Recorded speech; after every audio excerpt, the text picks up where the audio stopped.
Hi, everyone. Good evening to all, and welcome to our Fall 2021 Véhicule Press Esplanade Fiction Titles launch. We're here tonight to set out into the world two very special works, a culmination of several years' work of two authors' parts. We're here to celebrate the release of Cora Siré's Fear the Mirror, collection of stories, as well as Alexie Morin's Open Your Heart, in an English translation by Aimee Wall. All three writers are here with us today: Cora Siré, Alexie Morin, as well as Aimee Wall. And we'll be hearing from them each shortly, reading excerpts from their work. And then afterwards, we'll be featuring them in a conversation moderated by author Melissa Bull. But before we get going, I'd just like to acknowledge that tonight's celebration of creativity is built upon the historic suppression of another culture. We would like to acknowledge that we are publishing from Chochoke, the Mohawk name for a historic place of gathering and trade for many First Nations. It is unceded traditional Indigenous territory where the lands and people have a history and legacy that is long and deep, and on which there have now been non-Indigenous settlers for more than 375 years. As writers, publishers, and booksellers, we know we cannot rewrite our history, but we can be a part of a concerted effort to contribute to reconciliation between Indigenous peoples and settlers. Indeed, we have a special role to play in the process, and this is why we acknowledge our privilege for being here. With that said, let me just remind you that we are here to celebrate these books, and there is a link at the bottom of the screen or at the side of the screen. I can't quite see it myself just right now, but I've been told that it is there, where you can go to purchase the books. And of course, as editor of Esplanade Books, I wholeheartedly encourage you to do so. Along the way, you'll also note that there is a question box to the side, and I invite you all to type a question in the comment section at any time during the event for a chance to win a copy of each book. We'll be having a draw at the end of the event, and we'll be fielding your questions in the final 10 or 15 minutes or so. So without further ado, let me introduce you to the first of our three writers. We'll be beginning with reading. So reading first is a writer who quite honestly is one of my favorite short story writers in Montreal. And I've been looking for the opportunity to work with Cora Siré for a number of years, and we finally found a project that we could work on together. Fear the Mirror is a result of that work. Cora Siré is the author of two works of fiction and two poetry collections. Her novel, The Whole Thing's Beautiful, was a finalist for the QWF Paragraph Hugh McLennan Fiction Prize in 2017. Her stories, essays, and poems have been published in many anthologies and magazines in Canada, the US, and Mexico. She's based in Montreal, but she often writes of elsewhere, drawing on encounters in faraway places and her family history of displacement. This is the second of three books that she has coming out this year alone, between poetry and a translation of one of her previous works. So she is nothing if not prolific. Please help me welcome Cora Siré. Thank you so much, Dimitri, for that kind introduction. And thanks to everyone here for joining us tonight. I'm really honored to be launching alongside Alexie Morin and Aimee Wall for the extraordinary novel Alexey wrote called Open Your Heart. So I look forward to hearing their readings. I also want to thank Melissa Bull in advance for moderating, and of course, the entire team at Véhicule Press, especially Simon Dardick, for bringing my book to life. I'm deeply grateful to Dimitri Nasrallah, who, as he said, is the editor of Esplanade Books and a fine author in his own right. I've read all his books, and I recommend you do the same. It was a privilege to work with him on this book, and actually a dream come true for me. So I'm going to read from Fear the Mirror. It's the most personal of my books. I'd say if I had to summarize it in 2 words, I'd say it's about passion and secrets. The book also exposes the geographic influences of my existence, from Montreal to Estonia to Argentina. I'm going to read a short excerpt from a story called Rasputin Red. That's in a way very much about passion. The main character is Lazarus. He's a collage artist in his 30s who's recently arrived in present-day Montreal. He's a passionate soul, but also a bit secretive about his past. But like me, if pressed, he'll admit that his parents are Russian exile. In my case, it's my paternal grandparents. So Lazarus is preparing for a show in a gallery in Saint-Henri. And one of the reasons I picked this excerpt is because his state of mind is a bit like that of an author launching their book. So I'm now reading from Rasputin Red. The walk back to his studio, though uphill, is easier than the walk down now that his portfolio's empty. Psychically, Lazarus always feels polluted after his meetings with the gallery owner. The man's aggressiveness and commitment to selling art make Lazarus feel a bit tarnished. He should be grateful that the Saint-Henri Gallery is giving him a solo show. Gratitude is hard to sustain. In the end, whatever help he gets, it's still just the precarity of him and his work. He's never satisfied. This stage, the letting go before a show, is the worst of his struggles. Lazarus walks up Atwater. Graffiti on the concrete supports of an overpass shows a massive eye, blue, staring back at him with an interesting collision of fascination and contempt. When he first arrived in Montreal, the city did appear to resemble an eye beneath the bulge of the mountain, the eyebrow. But when he finally walked to the top of the mountain and saw the various neighborhoods blinking in the twilight, each stretching wide beyond the 4 points of the compass, he revised his analogy. Montreal is like many eyes, an Argus of sorts, depending on where you live. Sometimes the eyes are friendly, seductive even, other times cold and dismissive. He turns left on Sherbrooke and snakes up the streets of Westmount, trying to breathe out the toxins of his interaction with the gallery owner. When he crests the hill in the park and crosses beneath the towering oaks, acorns crunching underfoot, he begins to feel himself again. 2 squirrels are involved in a manic chase, a prelude to what he'll be doing all weekend. There's a scent of burning wood in the air, as if the affluent are already lighting fireplaces for the coming winter. He approaches a Victorian house, a solid rectangle with neither the heft of a mansion nor the elegance of a villa. The lights in the Plains kitchen illuminate his landlord's doings. He averts his eyes, hoping Kate Plain will do the same when looking into his studio over the garage adjacent to the house. At the foot of the driveway, the Japanese maple stands gracefully aloof from the structures. Lazarus stoops to collect a fallen leaf. Perfectly formed, with 7 lobes, the leaf lies on his palm like a single flame. He climbs the stairs, unlocks the door, and presses the leaf inside his thickest art book, the Miro. Less than a minute later, some tapping on his door, and Kate Plain stands there, tightly wrapped in black lycra. The tips of the maple down below are visible just above her head, as if her hair is on fire. "We're having a brunch, Lazarus, tomorrow. Can you come?"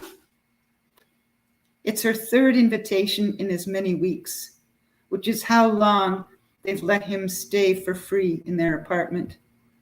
Something perverse propelled him to decline her previous offers, but he's run out of excuses. She'll see him in his studio, knowing he's turned her down after all her generosity. Yes, thank you, he says. I'll come. Kate Plain smiles. Want to go for a run with me? Thank you.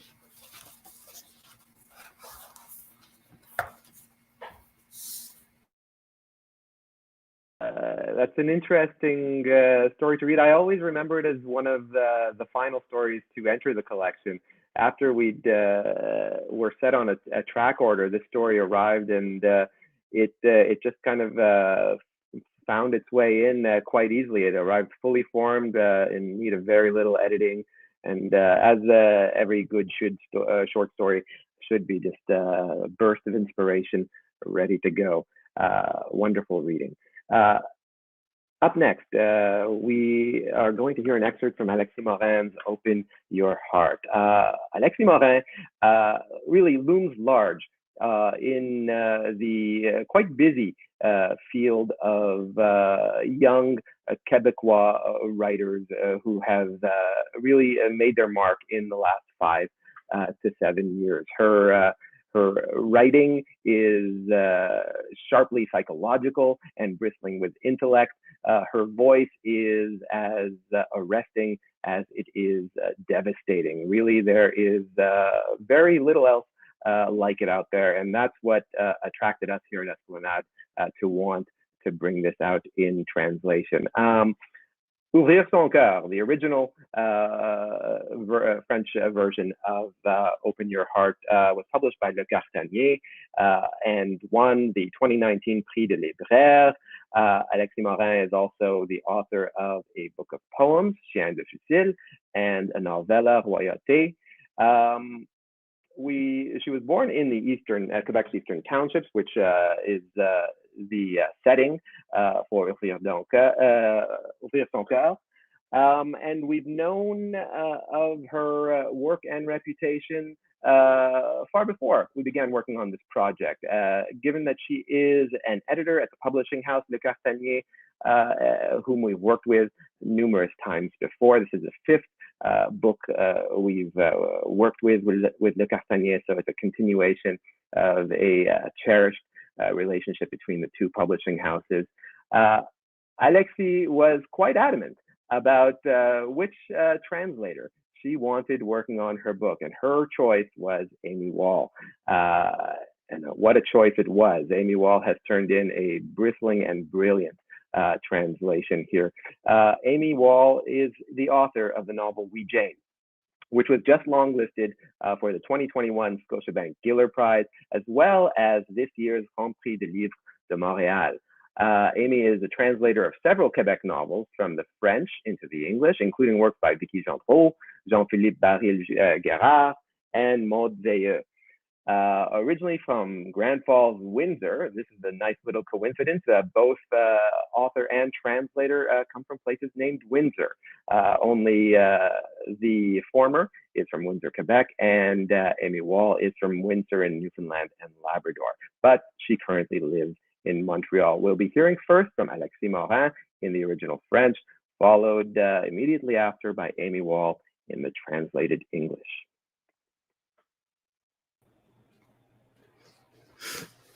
Hi, everyone. Thank you, Dimitri, for the beautiful introduction, and thank you so much, Cora, for the kind words. I'm so happy to be here. I did not see actually coming how happy this would make me.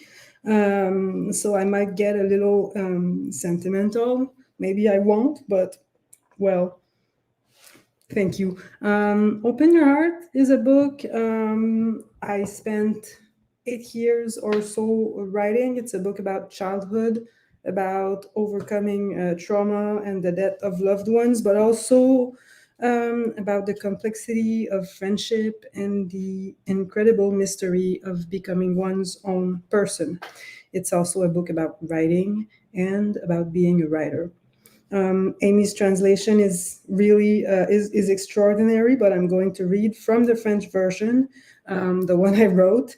The excerpt I chose is about my lazy eye and yearbook pictures. So here we go.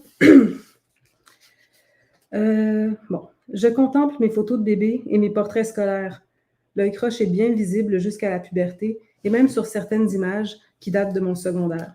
J'ai appris à expliquer aux photographes qu'il ne fallait pas me prendre de face directement.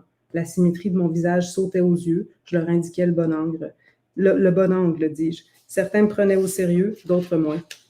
En 5e secondaire, à la prise des photos de finissants, il régnait dans le local qui servait de studio une ambiance de stress animal. Tous les élèves voulaient une photo parfaite. On avait le sentiment qu'ils auraient tué pour une photo parfaite. On en parlait entre nous depuis 1 an. Les filles, à bout de nerfs, se coiffaient et retouchaient leur maquillage devant les miroirs. Les garçons essayaient de se comporter comme si de rien n'était, mais jamais on ne les avait vus se tenir aussi droits. De leur côté, les photographes avaient 3 portraits de chaque élève livré. Un avec toge, chapeau et diplôme en carton, un avec toge seulement, et un en civil. Enfiler et retirer les toges et les chapeaux impliquait toutes sortes d'enjeux capillaires dont ils n'avaient pas le temps d'entendre parler. Nous devions nous dépêcher, ils n'allaient pas y passer la nuit. Quand j'ai essayé de dire au photographe qu'il devait me prendre légèrement de 3/4 dans un angle savamment étudié par moi, il a semblé comprendre. J'ai espéré qu'il m'avait comprise. J'avais demandé à ma mère de me lisser les cheveux au séchoir le matin même, comme la coiffeuse nous l'avait recommandé. « Il faut que tu aimes encore tes photos dans 10 ans, avait-elle dit. C'est pas parce que tu te trouves cool en ce moment avec tes 6 boucles d'oreilles et tes 12 colliers dans le cou que tu vas aimer encore ça à l'âge adulte. » La coiffeuse disait aussi à chaque rendez-vous que j'avais beaucoup de cheveux, beaucoup de cheveux et que c'était impossible de savoir comment ils réagiraient si je les laissais sécher à l'air libre. Certains jours, c'était glorieux, d'autres, ça ressemblait à un nid d'oiseau. Et est-ce que j'avais envie de prendre ce risque pour une photo qui figurerait pour toujours dans l'album de finissant que tout le monde rapporterait chez soi en fin d'année et garderait jusqu'à la fin de ses jours et montrerait à ses enfants? C'était un risque. L'homme a pris ses photos. 3 fois, l'obturateur s'est ouvert puis refermé. Comme chaque fois qu'on me photographiait, j'ai eu l'impression qu'on m'avait frappé dans la poitrine. Je suis retournée à ma classe. Mes jambes tremblaient un peu. Je me sentais mortifiée, mais j'avais espoir. Les photos sont arrivées 3 semaines plus tard. Sur chacune, j'apparaissais de face, avec l'œil croche. On devait aller les chercher sur l'heure du midi au local d'éducation au choix de carrière. La prof d'éducation au choix de carrière était responsable du bal et coordonnait la production de l'album avec le prof de français. Elle a bien essayé de me convaincre que mes photos étaient parfaites, que j'étais belle et que personne d'autre que moi n'allait remarquer mon œil. Seulement, quand les gens disent que personne d'autre que moi ne va le remarquer, c'est qu'ils savent de quoi je parle. J'ai piqué une crise terrible. Et après, je me suis sentie fière de m'être affirmée. Ma prof a eu beau faire valoir que la reprise photo était aux frais de l'école et du photographe, je me foutais de leur argent. Elle a argué qu'ils reprenaient seulement les photos vraiment ratées et qu'elle ne pouvait se permettre d'accepter les demandes de toutes les filles qui trouvaient leurs photos laides. Toutes les filles trouvaient leurs photos laides. J'ai crié que je n'allais pas accepter que ma photo de finissante ait l'œil croche. Mes parents ne paieraient pas pour ça, je n'en donnerais aucune à personne et ils n'auraient qu'à laisser un vide à côté de mon entrée dans l'album ou bien je leur fournirais un dessin de Sailor Mars. Ils n'avaient qu'à m'exclure de l'album s'ils n'étaient pas contents, ça ne me faisait rien. N'importe quoi serait moins pire que de voir cet affreux portrait diffusé. Je crois que la prof s'est rendue compte que la situation ne pouvait que dégénérer à partir de ce moment-là. Le local était plein de monde. Elle devait craindre un mouvement de groupe, mais elle a cédé quand même. La veille de la reprise, j'ai laissé sécher mes cheveux à l'air libre. Et le lendemain matin, je les ai remontés avec une dizaine de pinces, de manière à ce qu'ils se retroussent tout autour de mon crâne. Je me suis fabriqué un bandeau avec mon foulard rouge, jaune et bleu royal préféré, et j'ai mis le plus gros collier que je possédais, en billes de bois aux couleurs chaudes dégradées, grosses comme des balles de golf. J'ai tracé une épaisse ligne de col sous et dans ma paupière inférieure. La reprise avait eu lieu sur l'heure du midi, au local de pastoral. Je me suis présentée devant le photographe qui m'a demandé si j'étais certaine de vouloir rester comme ça sur la photo, comme si mon apparence était le jouet de forces extérieures qu'il était encore temps d'essayer de contrer. Je lui ai répondu que je le regretterais toute ma vie si j'enlevais mon foulard ou mon collier et je lui ai expliqué avec toutes les précisions nécessaires dans quel angle il devait me prendre. Et j'ai insisté jusqu'à ce qu'il promette de suivre exactement mes instructions et tant pis si en rentrant chez lui ce soir-là, il racontait à sa femme qu'il était tombé sur une vraie petite folle insolente qui se croyait autorisée à lui expliquer les principes de la photographie comme si ses complexes adolescentes habillées en clown lui apportaient la moindre connaissance pratique sur son métier à lui. Je regarde mes photos et une blague me revient. Je faisais cette blague quand j'étais d'humeur à rire de moi-même. Vous savez, disais-je, durant la chasse aux sorcières, j'aurais brûlé avec mon mauvais œil et mon caractère de cochon. Aucun autre destin possible. Mes parents et mes amis proches en rigolaient, et les gens qui me connaissaient peu tentaient de me convaincre que ce n'était pas certain. Non, vous me trompez, j'ai l'air bien gentille. bien tranquille comme ça, mais une démone sommeille en moi. Elle pense qu'elle a toujours raison. Elle est prête à se battre pour défendre ses opinions, même quand elle a tort, et jamais, jamais elle ne se serait laissée transformer en femme au foyer, privée du droit d'apprendre et de pratiquer un métier comme les hommes, de faire de l'art, de voyager, de s'habiller comme elle veut. J'aurais fini brûlée ou sœur recluse. J'aurais été enfermée dans une tour en pierre, vêtue d'une robe de bure et de culottes en fer. J'aurais eu les cheveux rasés, la peau couverte de suie et de mes déjections. Personne n'aurait vu mon visage. J'aurais passé ma vie dans le cylindre de pierre hermétique de mon esprit. N'eût été la chirurgie, la médecine moderne, je ne serais pas ici aujourd'hui. Je n'aurais pas publié de livre, je n'aurais pas de diplôme, d'amoureux ou d'enfant. Ceci n'est pas une hypothèse, mais un fait. Merci.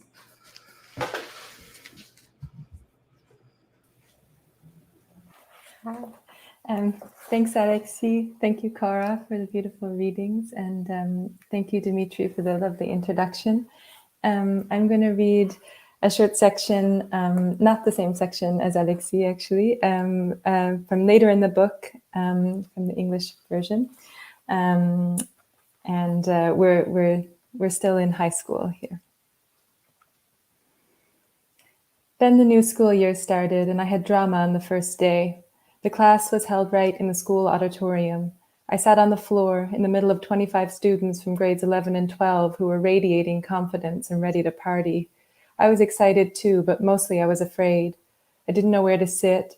I was afraid of sitting next to someone who was waiting for someone else, afraid of getting too close, finding myself in the middle of a reunion where I would have stuck out like a sore thumb, where I would have just been a disruption.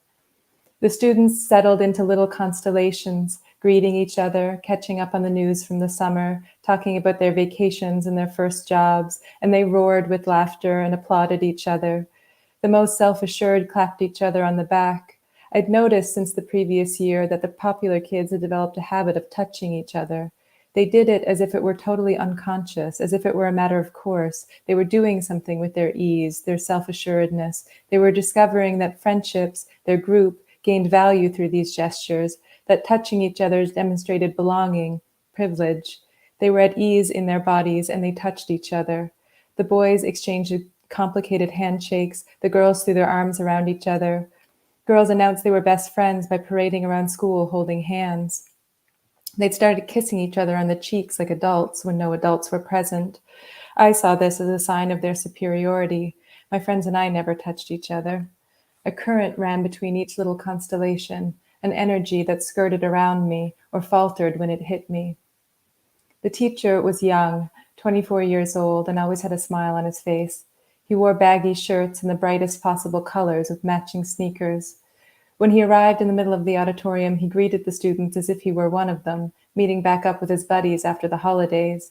He hugged several of them, exchanged vigorous handshakes with others. Then he had us sit in a circle and officially welcomed us to the class, with a special welcome to the newcomers. He told us not to worry, that they were good people if a little eccentric at times, and that they'd help us come out of our shells. We'd all come out of our shells together. We'd get to know each other and trust each other. If everything went as planned, by the end of the year, when it came time to get on stage and present our show to the whole school, we'd have enough trust in one another to put our lives in the hands of the group. But that wouldn't happen in a day. We'd have to build that trust. Drama class was not just about learning lines and rehearsing scenes on stage. We were not there merely to disappear into a role, a costume. We would also learn how to open up, to make ourselves permeable not only to the emotions conveyed by the text and those of our character in particular, but also to the feelings expressed by others. We would learn to absorb the energy of our fellow actors, the energy of the situation, and to respond in kind. We would learn to express ourselves and to express feelings, intense emotions we wouldn't at first think ourselves capable of, but would make our very own. We would do away with our fear of ridicule because we would know that here in this class, nobody was judging us. Here in this class, we welcome everyone with curiosity. Here in this class, we admire the courage it takes to simply stand before the group. For the rest of the class, we played games.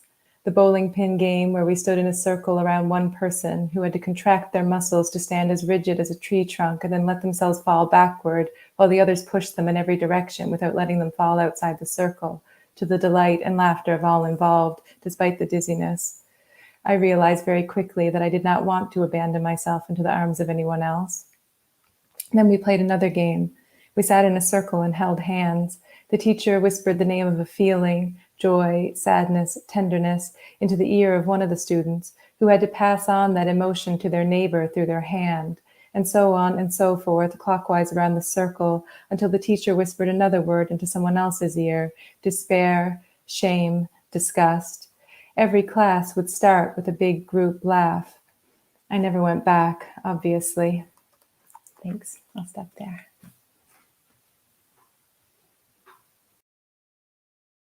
Thank you, Alexie, for two magnetic readings in two different languages.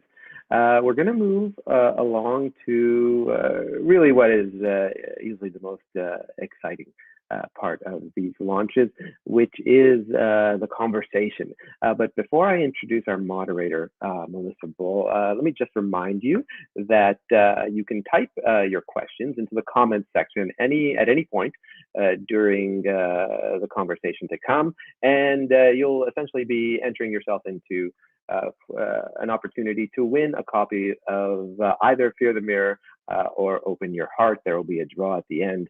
Draws are always exciting. The anticipation is unbearable at times, but we will make it through. Guiding us there, guiding Alexie, Aimee, and Cora there, that is Melissa Bull. Melissa Bull's fiction, nonfiction, interviews, translations, and poetry have appeared in such publications as Nouveau Projet, Joyland, New Poetry, Lemon Hound, Urbania, The Puritan, and Prism International. She is the author of the poetry collection Rue and the collection of fiction, The Knockoff Eclipse, as well as a translator of Pascal Raffi's play, The Baklava Recipe, Nelly Arcan's collection, Burqa of Skin, and Marie Sissi, La Breche's novel, Borderline. Melissa was the translator-editor of Maisonneuve Magazine's Writing from Quebec column for over 10 years. Like the rest of us, she lives in Montreal. Please welcome Melissa Bull. Hey everybody, bonsoir tout le monde. C'est très étrange, je vois personne, mais j'ose croire qu'il y a des gens de l'autre côté de mon écran. So thank you all for joining us for this launch with these wonderful writers who I've known for a while, and to celebrate these excellent books about identity, about writing, about families, and about seeing and being seen. I think these books go so well together, which means you should buy them both. Honestly, I wouldn't hesitate, because you could read one and the other at the same time or back to back, and you would have a very nice time. I was thinking about the themes of this, and I was thinking of Maggie Nelson, who I'm sure you've all read, and she said in Bluet's, "And have we not yet heard enough, if anything, about the female gaze, about the scorch of it?" So, I'm saying stuff that I'm sure, but I'll still say some of it. When men write about their personal lives, they're lauded. They're considered astute, sensitive, brave. Think of the stories about the novelist in Newark, or the Swedish dude who took his kid to daycare one time. Women's autofiction, creative nonfiction, despite it existing for a really long time, has often been called confessional. Thankfully, I think we're finally veering away from this term because it's condescending. And despite authors like Sheila Heti, Claudia Rankin, Dion Brand, Chris Kraus, and on, even going back so far as someone like Toby Ditlevsen, I think that these texts that Cora and Alexie are creating still exist beside the canon. They're still a kind of alternative literature, which is why I think what you're both doing, using your own lives and your own unflinching regard on yourselves as a springboard for your fiction, is it's still really important, and it's almost still revolutionary, even though we're used to it because in our little world we see it often, but it actually isn't happening quite enough, I don't think. So I really appreciate you both making yourself so vulnerable in your work, and I'm really grateful for it, because the work that you're doing lets us put aside words like likable. In fact, you heard Alexie read earlier that her character's talking about anger and being unlikable, in fact, and almost there's a kind of ugliness to it that is exactly what happens when you're not just the object, and when you get to be a fully complex human. So I think it's really important to do, and I'm really grateful both these texts exist. I'm going to start my questions with Cora. The stories in Fear the Mirror span a vast topography of lives. Your family exiles, other people's exiles and immigrations, your own travels, fictional people's travels, the exciting lives of Montreal artists. Can you tell us all a little bit about how you came to write these stories? Sure. Thank you for your comments, by the way. So I have to say, one of the things that it's taken me a while to do as a writer is to work out my convoluted origins.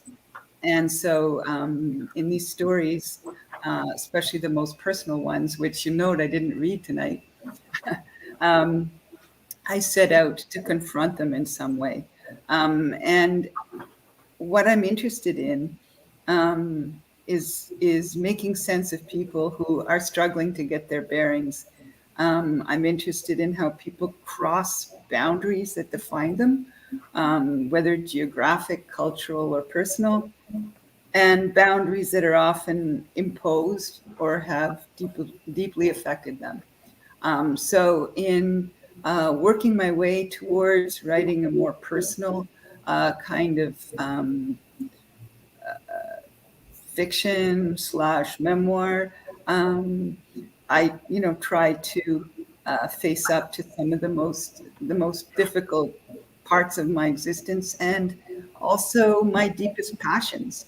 I'm very interested in passion and how that drives people to do what they do, and how it gets them to confront, the secrets that haunt them. That's so interesting. I feel like the idea of passion is often that Dylan Thomas thing, the force through which the green force moves, or something like that. I forget the exact citation, but I think that there's something really powerful in that as well. So it's interesting that you touch on that. I think one of my questions about all these different people and that you have in these worlds that you present, which are interlinked, is there's sort of an unspoken question, which is, what do all these different people mean to you? And you don't have to necessarily answer that. I think maybe writing it is the question. Mm-hmm. But it seems like you're sort of anchored in the middle, and you're reporting back from all these different kind of stories and anecdotes. Right.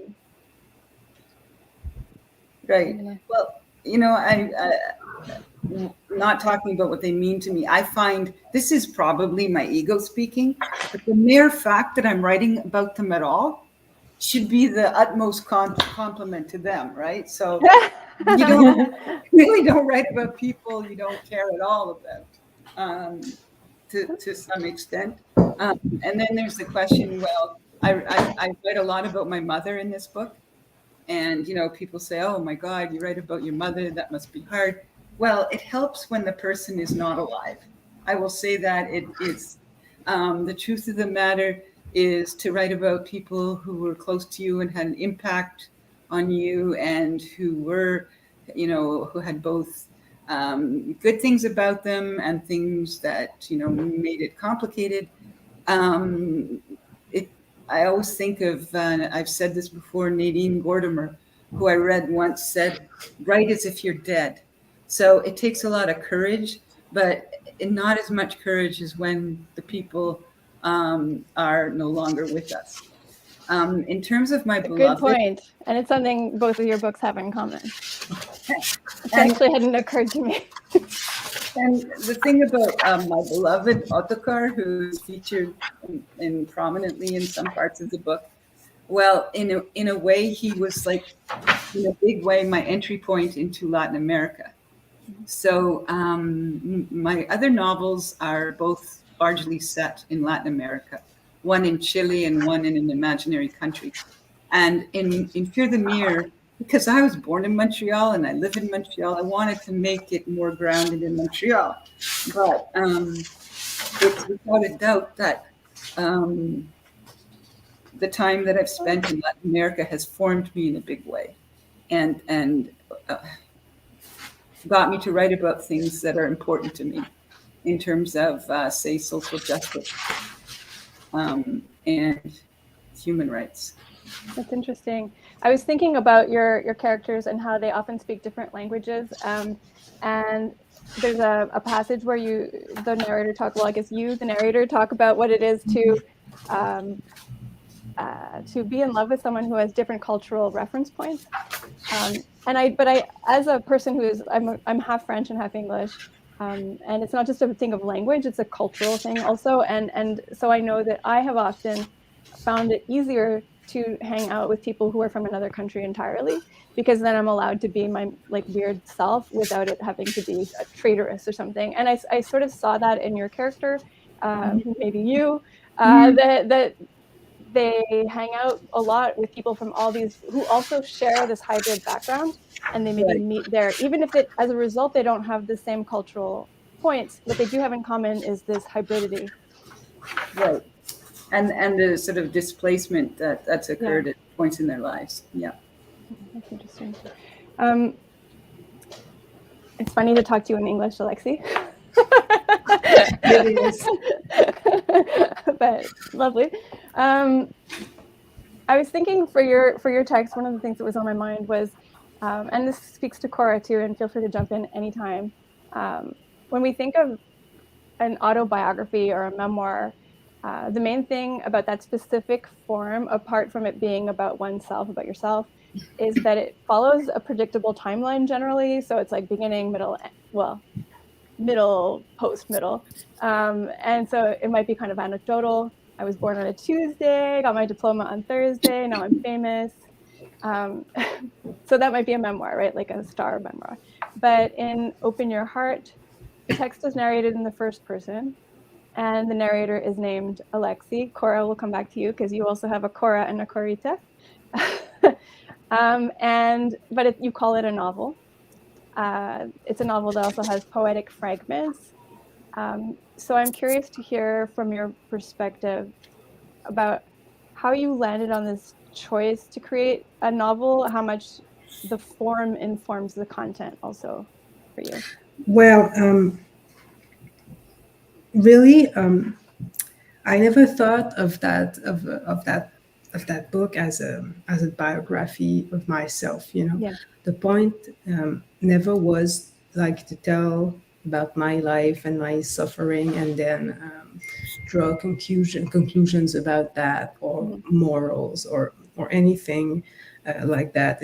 I always saw it as a, maybe not a novel at first, but at least as a book that is as fabricated as any other literary book would be.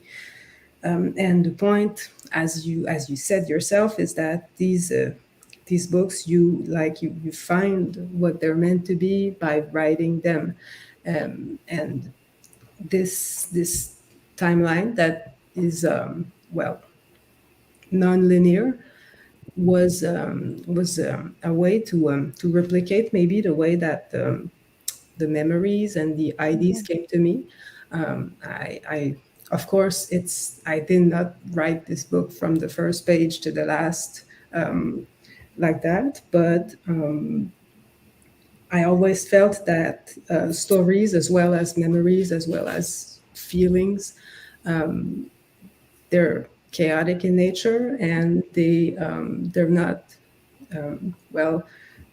they're not even clearly delimited. Yeah, delineated. What? Delineated. Okay, all right. It's the same, yeah.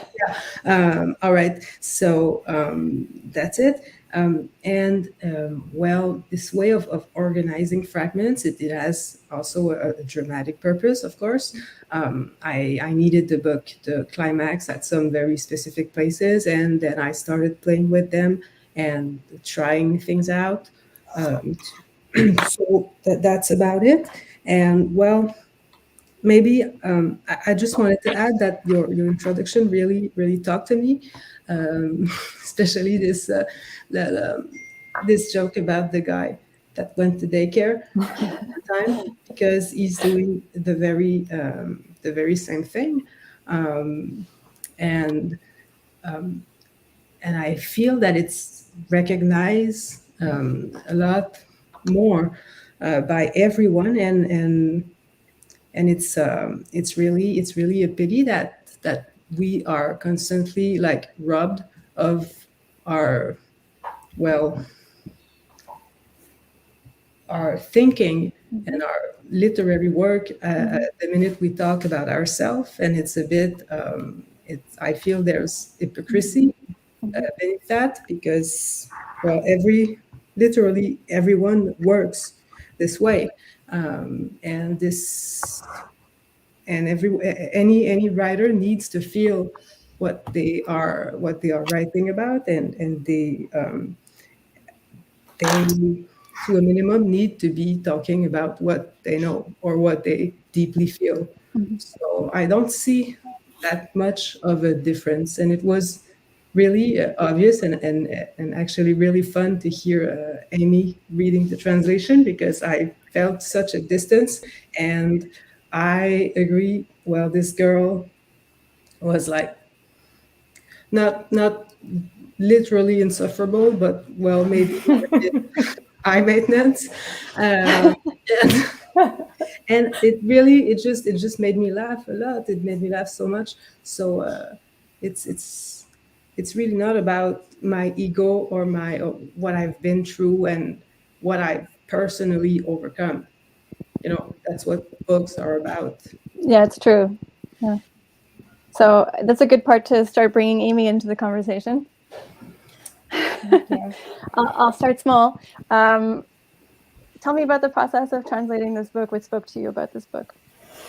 I mean, a lot of things kind of at once. I'm like, as I'll be the third to cite your very nice introduction to these books, that like that sort of alternative canon of a certain kind of writing really is interesting to me, and yeah, there was just so much going on in this that like on a language level was really interesting to me, like stylistically, but also, the like the story of this friendship between these two little girls was the most like sharply observed thing I've ever read in my life about that exact kind of friendship when you're young. I also, it's funny, Alexie, we didn't even really speak about this when we were talking, but like I also grew up in a mill town, and like it really reminds me, like your Windsor really reminds me of my town. Wow. And so like I felt very at home in the setting immediately. So yeah, like I felt like, oh, I could do this. Like I think I could do this in English. Yeah. Oh, that's so cool. I love that you even grew up in Windsor and it's a mill town as well. That's beautiful. And I'm going to use that as a launch point to talk about the mirror symbols in both the books. So, Cora, first, this is just a banal question in a way, but the cover, is that you on the cover? No. Oh, I was hoping it was you.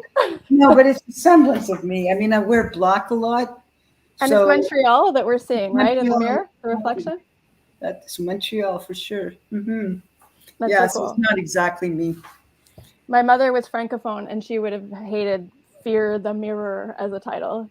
It's very hard, those R's. But I think it's awesome for the sound repetition. It's a great title.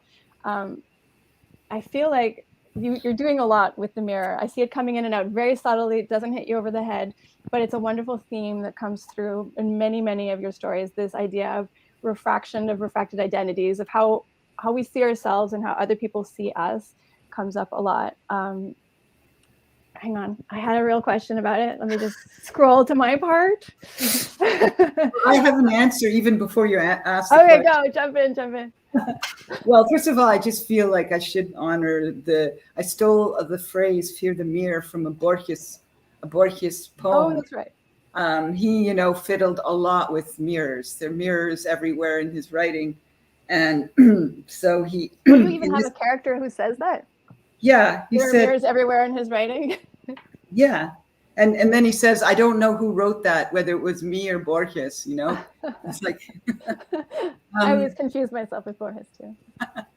But the thing is that when you're writing, say, in first person, like Alexie does in Open Your Heart, and I do to a large extent in Fear the Mirror, there's always going to be two I's.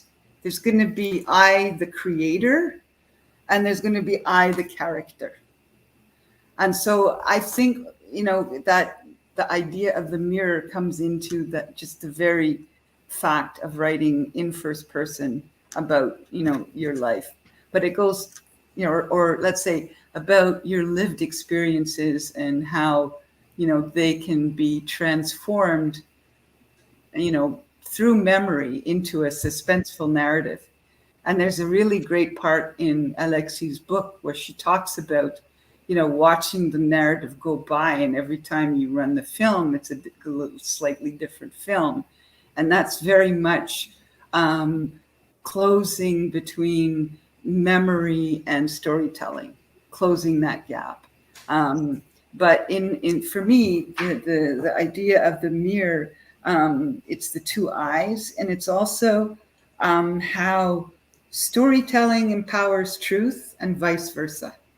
And I see the mirror as playing, kind of a metaphoric role in terms of that. And when it comes to things like autofiction or whatever, I think the most important thing is authenticity.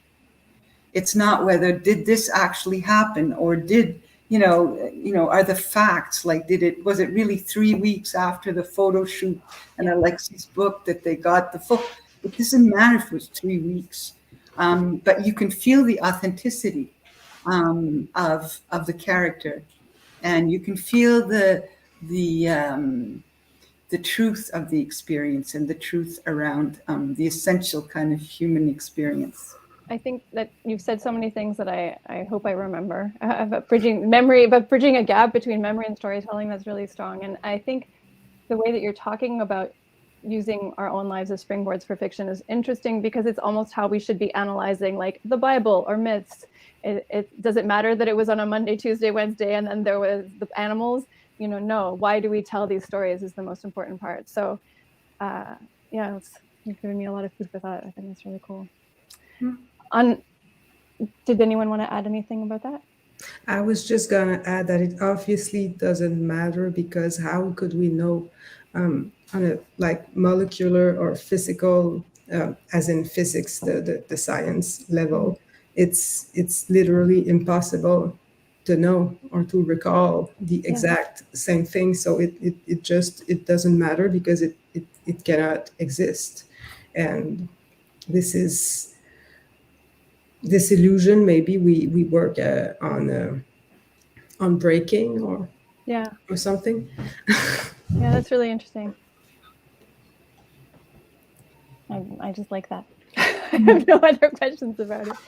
But it's like when you're reading a really good book, and you start off saying, you sort of like, am I going to read this book? Okay, so you start reading it and you're like, I wonder whether this really happened.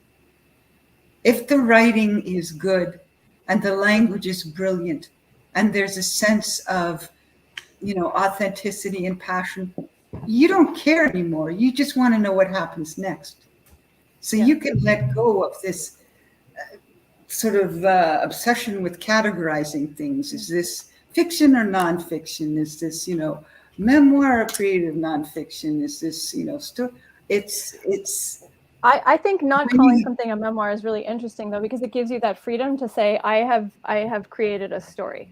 And some of it, if it's true, some of it is true, some of it might not be true. And one of the things that you do that I thought was a small detail, both of you, Cora, you'll say, for example, there'll be a conversation, and then, you say very definitively, I said to my mother, even with an adjective, haltingly or something. I'm just inventing, but I noticed that it was very this is the tone of voice I used with my mother.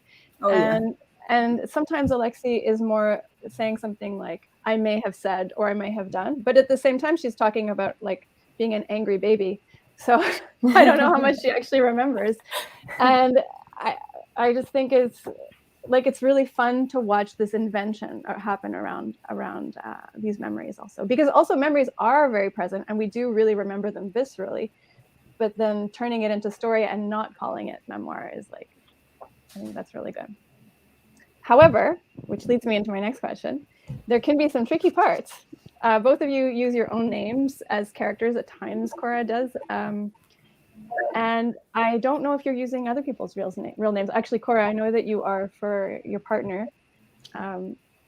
It reminded me, there's this like Bizarro comic. You must have seen it go around. There's like a woman signing books. It's her book launch.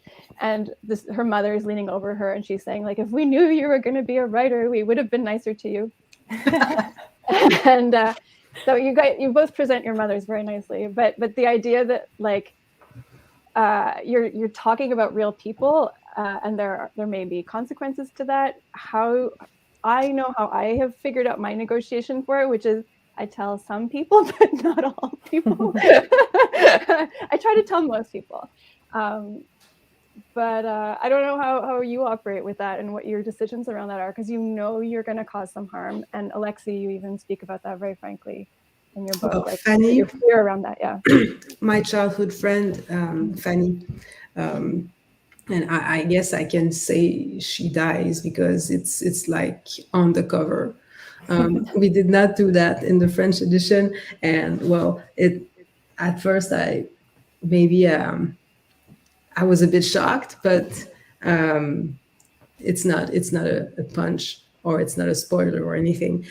I did change her name because I had no means of asking her family at first if they would agree to that. So I changed her name. I changed all my childhood friends' names. I slightly changed the teacher's name also, but I kept like the people I still knew, that I still had in my life, like the writer Nicole. Yeah, my mom, of course. And what's fun about that is that the book made me, because of the book, I met Fanny's sister again and her mom again, and they started. They really loved the book. They were really touched by it, and then in every Salon du Livre they came to speak to me because this woman, Fanny's oldest sister, she's become a youth writer also. So she went to every salon, and when she would talk about the book on social media, she would say, "I am Fanny's sister." You know, she adopted the name, which I found really funny, really, which I found awesome. Anyway, it was just more comfortable for me to change the names, and I felt that I could that way say anything I wanted. And I know some people don't do that, and well, this is another game. What about you, Cora? Well, in most of the first person stories, I think it's me as myself. In the one that takes place, my first experiences in Argentina, when I'm trying to make sense of what's going on there and Otokar's family and so on, I call myself Corita, which is what they call me. But it's, I really don't like it. I didn't have choice in the matter. They just started calling me Corita. And in a way, calling myself something that I didn't like, it gave me a little more like objectivity around looking back at that situation and what I felt at the time. And, there's things about yourself that you realize were, less than stellar. And there were things about me at that time where, I just sort of arrived there and I guess I expected people to understand me. Like, how could they? We're talking about a small town in northern Argentina. And, I'm coming from Montreal. I mean, this was a time before internet. They didn't even have, like, let's say, sort of television that we would recognize as television. The music they were listening to was completely different. So there were like, and so writing about this Corita was a little bit like looking at myself through their eyes and, you know, occasionally being less than impressed. Like, come on, you know, like I was thinking my adult self saying to myself, look, you know, what did you expect? When it comes to writing about family, I have, you know, a brother I'm very close to, and he has said to me, it's okay. You can write about what you need to write. And that is probably the greatest gift a person close to a writer can say. In terms of writing about Ottokar, when I was writing about his family, I was like, okay, I'm writing about your family, and I'm going to say some stuff, and I'm going to talk about your father's experience and the fact that he's a concentration camp survivor, and he was okay with that. But I didn't ask for permission. Don't want to ask for permission. Why should I ask for permission? Yeah, I don't ask for permission either. No, but some people I'll tell because it's sensitive. Yeah, you know. But you have a right to your own experience. Totally. It doesn't matter. These people can tell their stories and we can tell ours, and totally. it's not an issue. It should not be one. It's sensitive. I think there's no way around it not being sensitive. Sure. I personally come from an artist family, and my mother was an installation artist who used photos of myself and my siblings in her art. So we would go to the show and it'd be there are our faces with like, once she did this thing where she like threw a baby on the floor and she was like, I hate it. And I was like, well, that's me, you know. and then I wrote about her, and my sister writes about, you know, like it's all how it is, but it's still weird sometimes. You're like, okay, all right, it's fine. She's allowed, I'm allowed. So, no, I mean it's not fine, but it's normal to some points, and the only difference is that we don't hide it behind any fiction label, but it's literally the only difference. Yeah, that's really interesting. Aimee, I want to circle back to you. I have this, I don't know if I'm wrong. I've never been to Newfoundland, but whenever I like pay attention to Newfoundland stuff, I just feel like they're kind of similar to Quebec in some ways. I feel like there's a history of like Catholicism, trying to farm on rocks in the cold, having 20 children and being miserable, and defining yourself culturally differently than how the rest of Canada does, and defining oneself by our storytelling and music in a way, and also being late to join the Confederation. All those things together. I don't know if you see similarities between, if that's part of the appeal, part of what's drawing you basically to Quebec literature and translation. Is there anything similar, or am I totally off the mark and idealizing? No, I mean, I think they should hire you to like make a tourism campaign just for farming on rocks. It's actually slightly less idealized than the current version. Yeah, I mean, absolutely, to the point of like, you know, a kind of distinct, like a defining yourself against like Canada, or against, you know, another culture. Yeah. And then within that, then, you know, you get like a very strong community doing its own thing. So yeah, like when I moved here, it was kind of thrilling to like find something similar, but I mean, it's very different, but like just similar, as you say, in terms of like a community and a culture, but that I was kind of on the outside of. And so that was really interesting to me. And then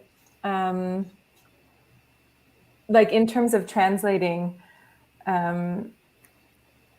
you know, the thing that I like about reading and working on literature from Quebec is that, you know, the language is so like textured and rich and full of these really like these specifics and music. And, you know, like sometimes I wish I could especially like say like some of those scenes in Alexie's book with like when they're teenagers or people are speaking kind of like slangily, like sometimes I wish I could like use my Newfoundland English because like the English otherwise like it feels like there's a poverty of that kind of color to me. Yeah, it's sort of flattened out sometimes, I feel yeah. like.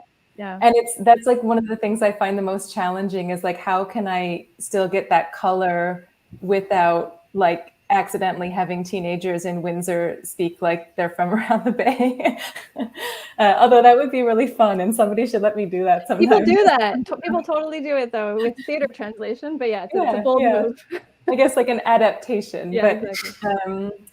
But yeah, so, you know, there's like, there's just things that I find similar enough in an exciting way, but then mostly the exciting part is that it's very different, you know, and it's kind of fun to feel like you get to live between two worlds like that. Yeah.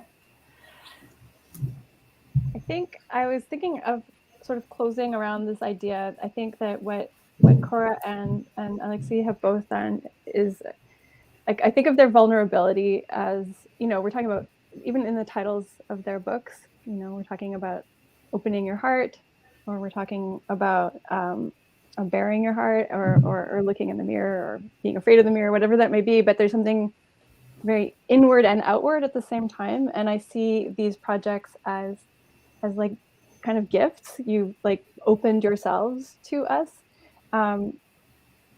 But what does it mean to bare our hearts? Like it's hard also to be so vulnerable publicly. And why do we put ourselves through this intense exercise?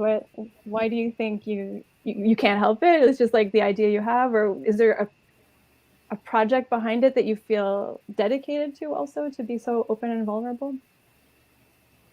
Well, I think I feel much more secure in writing than in, you know, just being or speaking to other people or strangers in the world.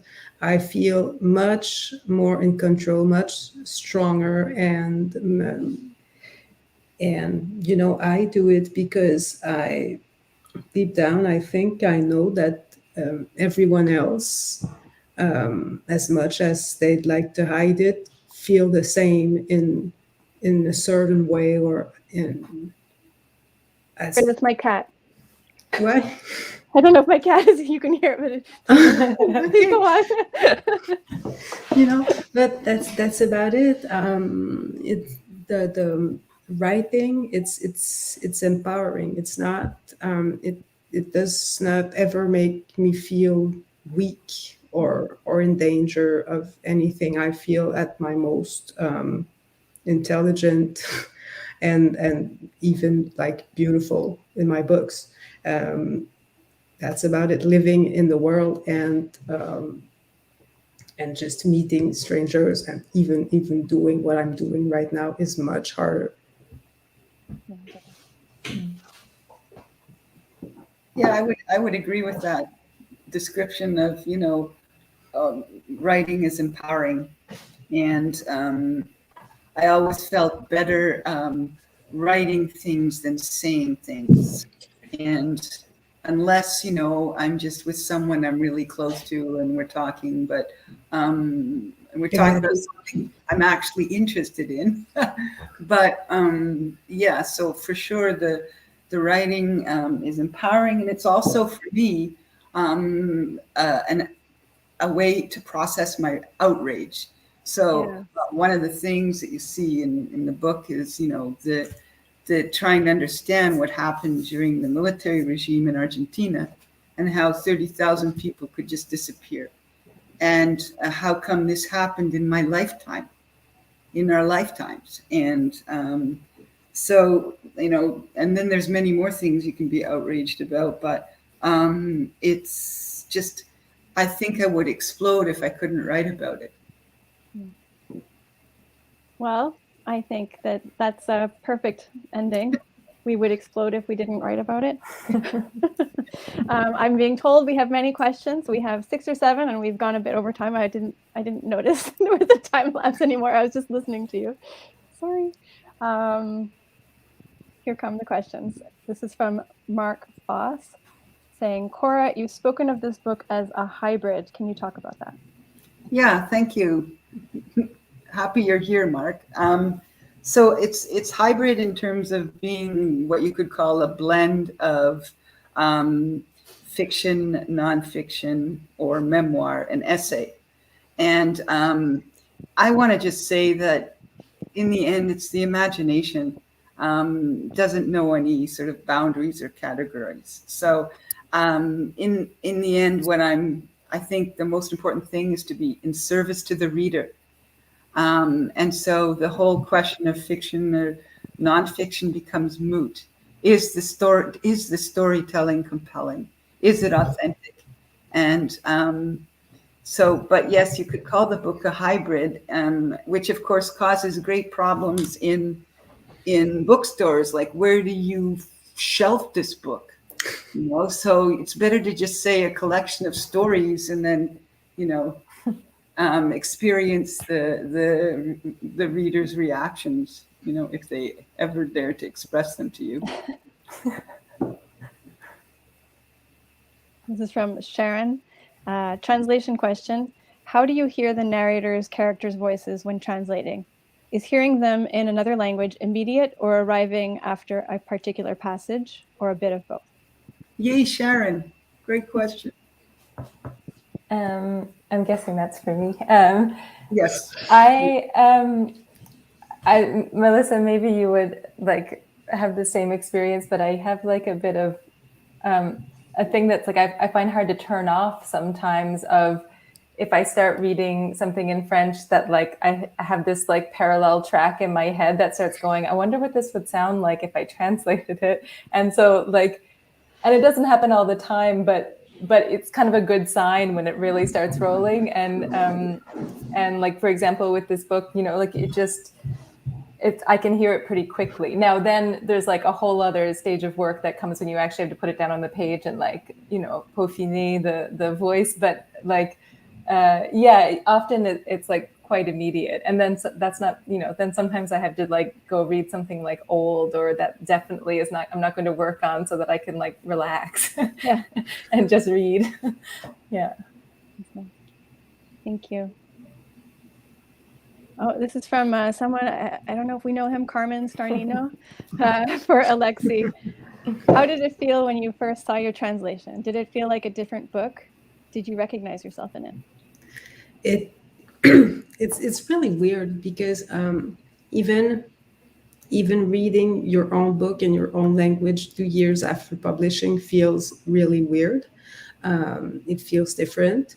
The book has already started to become an independent object totally, and when I started reading Aimee's translations, it was a really a strange experience, because while I could totally still hear what I've written, it was obviously not my thing anymore.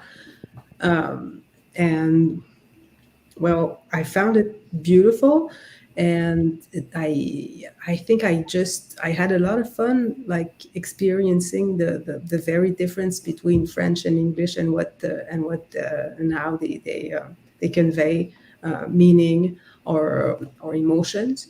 When I had to do a comparative reading, it was really fun to intellectualize all this, because translation, it's not only about hearing the voice and putting it down on paper. It's a really complex craft, and since I edit some translation in my work, I could really appreciate the amount of work that Aimee's put in it, and I was amazed at every page, every fragment. I found wonderful things, and a lot of sentences I couldn't remember writing. And what's fun is that every time I would like stumble on a sentence and be like, oh, what is that? It must be a mistake. I would come back to the French edition and discover the mistake was mine. It was not hers. So we did rewrite a few sentences to correct those mistakes. So I don't know what else to say. It was really, really fun. I hope we'll have the occasion to do it again. I hope so too. Yeah. That's great. This is from Gloria for Cora. Why is the title of your first story that of the book? Congrats again. Gloria, thank you for your question and for being here. The title of the first story in the book, because in a way the first story is, emblematic of what I'm doing in the entire book in terms of looking at different dimensions of my existence, whether geographic or cultural. In some ways, I think of this, some of the stories as forming kind of like a Künstlerroman or an artist's novel, kind of what are all the things that might have influenced me in my existence, not only geographic, but there's a lot of music and poetry and film in my book. And so, yeah, Fear the Mirror, I just thought it worked as well for the title of the book as well as the story. Thanks, Gloria.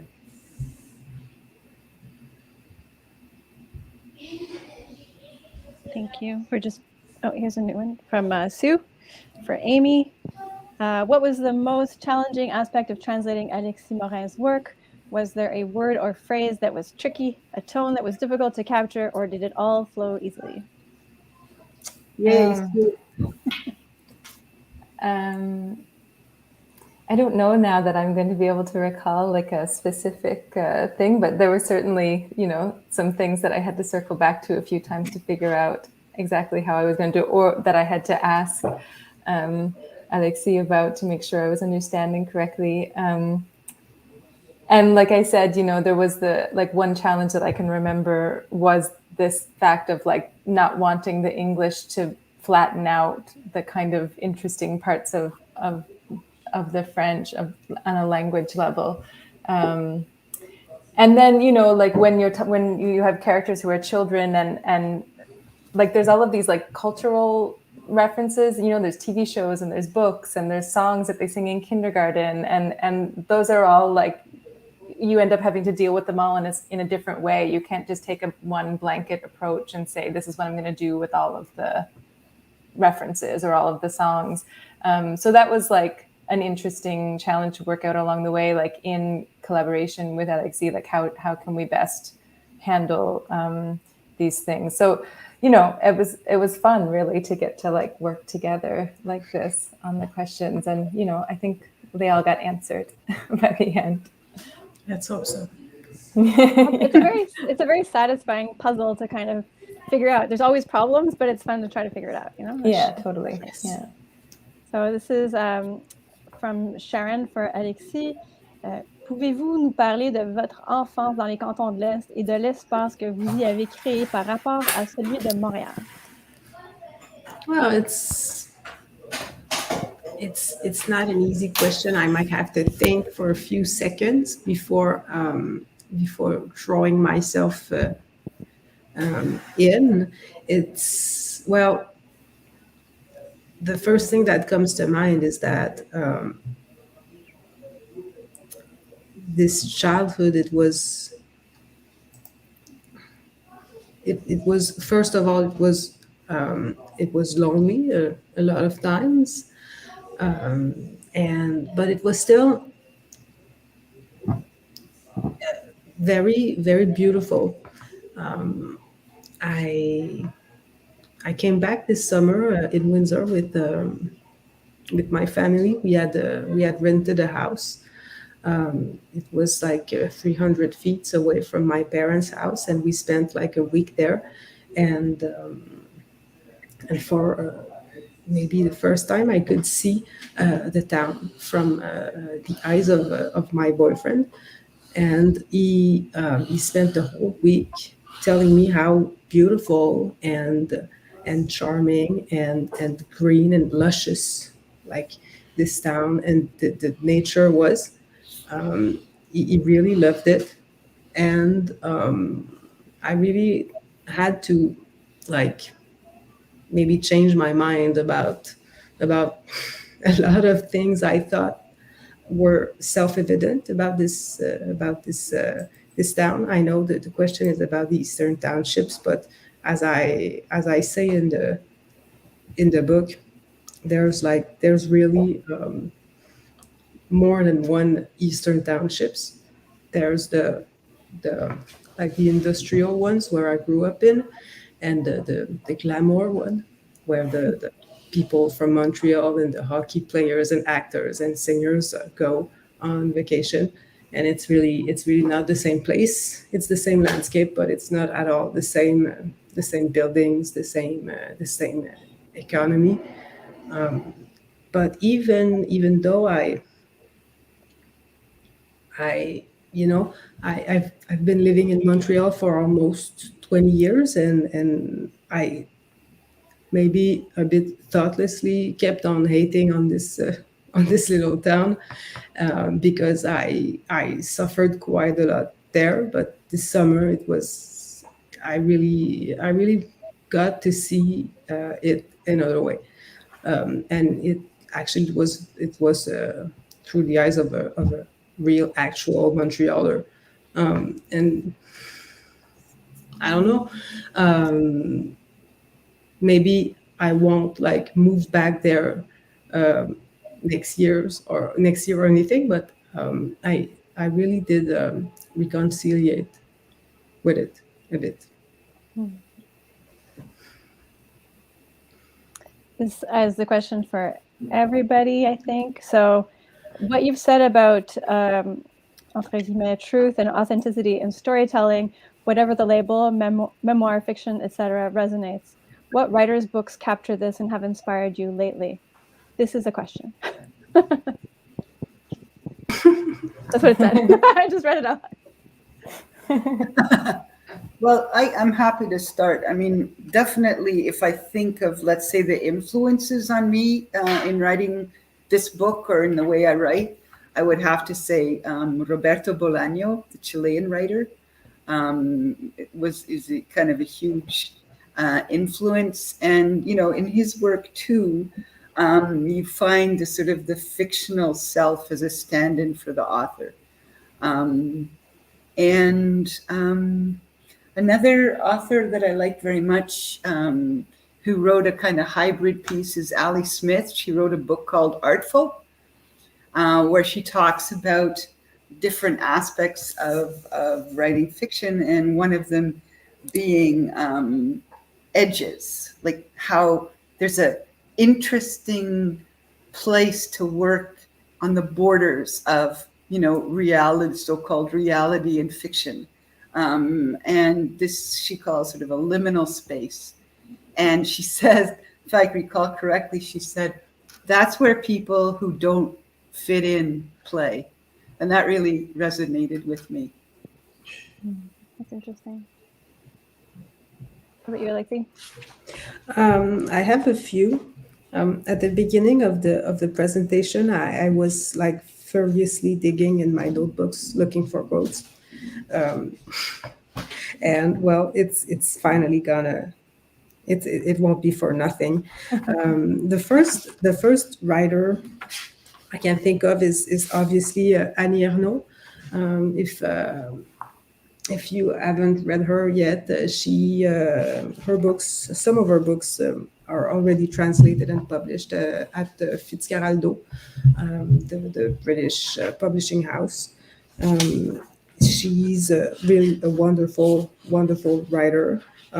Maybe like in France, the one that like started it all. She at once writes about like important events of her life and writing about that in itself, and these books are very, very important for a lot of people. It's funny because when Cora talked about the fact that you needed to write as if you were yourself dead, and then I cannot find it anymore. But Ernaud literally said that in a book called The Occupation. It's the incipit. She says that she really tries all of her books are written as if she weren't there to read them. It's the only way for her. Lately, in last March, I've read a book about another Norwegian person. This time, a woman. I'm gonna mess up her name. It's really like I sure will. It's Victis Ort. The book is called Will and Testament. Yeah. It came out at Verso, and it's about a lot of things. A story about inheritance, family, broken families, families that are broken specifically by the father's violence, including sexual violence. And this is a really strange book because it's not sold as a memoir or even as autofiction, but it really it has been received as such, and it caused in Norvège a real, almost a scandal. And there's a quote in this book that really, really stuck with me. She talks about how people, when they try to make a point, and when they really go all in to make a point, make a strong defense of something, they always end up making up some things to fill like the gaps. And she writes that every passionate defense contains an element of lying, which is incredibly true and useful to remind for us as writers. You don't have to. Authenticity and truth don't mean that you have to write like a perfect object that has no gaps or no contradiction or no tension in it. It's the contrary. Mm-hmm. I love that. I think that we're at the end, and that was a lovely place to end. Thank you all so much, Aimee, Alexie, and Cora. It's Will and Testament. Will and Testament? Yeah.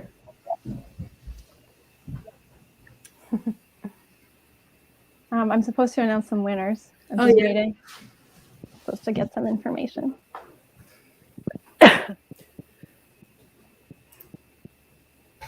And the winners are Mark Foss for Fear the Mirror and Sharon L., perhaps Lax, for Open Your Heart. Woohoo! So congratulations to the winners. Congratulations to all of you for these wonderful books. I'm so happy they exist. People who are perhaps watching us that I can't imagine. I hope you buy all the books, these and more, and enjoy reading them. Thank you, everybody. Dimitri, I don't know if you're back on.